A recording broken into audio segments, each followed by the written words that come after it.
What's going on, everybody? Your boy Travaris back again. Now, a guy shoots another guy inside the mall because the guy who got punched or slapped or whatever, he had his girl with him inside the mall, and he pulled out the gun and shot the man 3 times.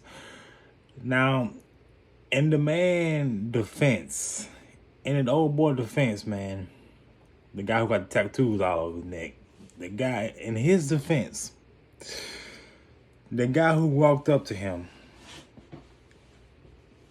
and slapped him or punched him, did whatever to him, you shouldn't put your hands on nobody. Now, keep in mind, I don't know, can he claim self-defense because he shot him 3 times? Maybe he shot him once. Maybe he could have claimed self-defense. I don't know. But you shouldn't be putting your hands on nobody if ain't nobody bothering you. Some random person walking up to you, you with your girl, right? Of course, this man with the tattoos all over his neck, of course he was going to shoot and kill this man because he got to be hard in front of his girl.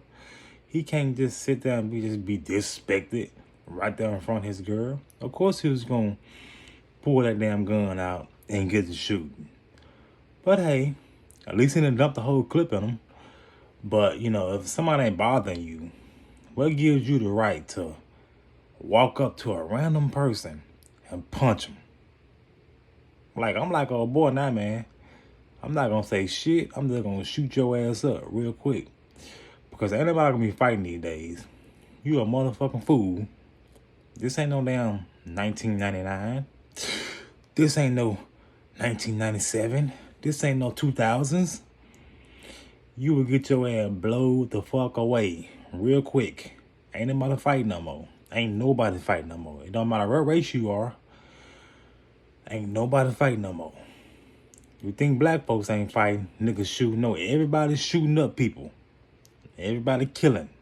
Ain't nobody gonna be fighting no more. Ain't nobody fighting. So, now old boy could holler self-defense. But I don't really know because he shot him 3 times. Because self-defense would be like shooting him once probably, you know. Hey. First at 5 on your news leader, we are learning more tonight about the man Memphis police say shot and killed a man in the Wolf Chase Galleria, sending them all into chaos and forcing it to go on lockdown. 22-year-old Yahir Mejia is facing a second-degree murder charge tonight. Good evening, and thank you for joining us. I'm Stephanie Skurlock. And I'm Greg Hurst. Mejia claims that he was acting in self-defense. I think they need to let Mejia go. He was acting in self-defense. People should not put their hands on people that you don't know. So yeah, they need to let that man go. Free him. Free Mejia. He did nothing wrong. But investigators are saying tonight that video footage from inside the mall does not support that story. WRAG's Shay Arthur is live tonight after digging deeper into this case. And Shay, what have you uncovered?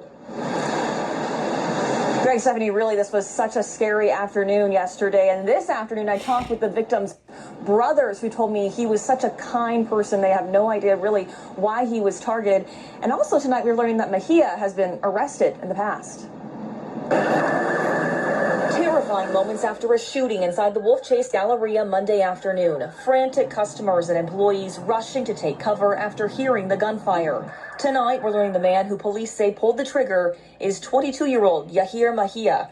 Mejia claimed he was shopping with his girlfriend when they were approached by the victim, an acquaintance, who punched him in the face. That's when police say Mejia shot him 3 times before taking off, sending them all into a frenzy. An acquaintance, huh? So this wasn't random. See, Mejia, like there was some random attack. This wasn't random. I think he knew the dude. That's what I think. Either he knew the dude or this was some sort of gang related and he shot him. So I think that's what happened. And starting a massive police chase to his home in Northeast Memphis, where next door. Or they had some sort of past issues with each other and the old boy just punched him in the face and he couldn't take that and he shot him up.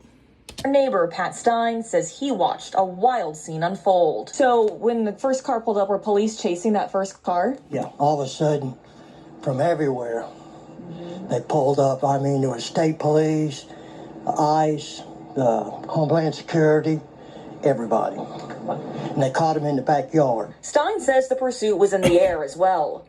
And when I stepped out in the yard, I looked up, and the helicopter was up there. Memphis Mayor Paul Young followed the developments of the shooting. It's always scary when something happens in a public space, and so it's important that our teams respond quickly, get to the root of it, and that's what happened in that instance. Numerous agencies from the Memphis Safe Task Force collaborated with MPD. That's the goal with our integration with MPD, is to keep the task force focused on violent crime.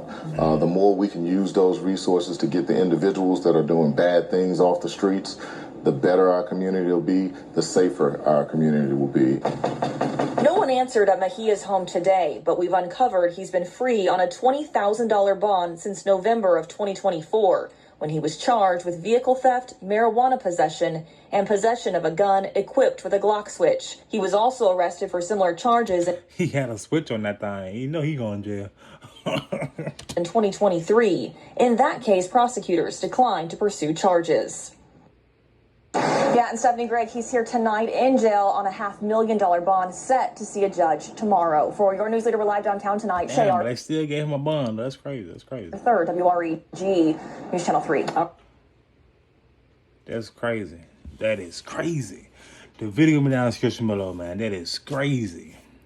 What you guys think, man? You think he gonna get out? You think he gonna get out of jail? Cause that is crazy. The video me down in the description below.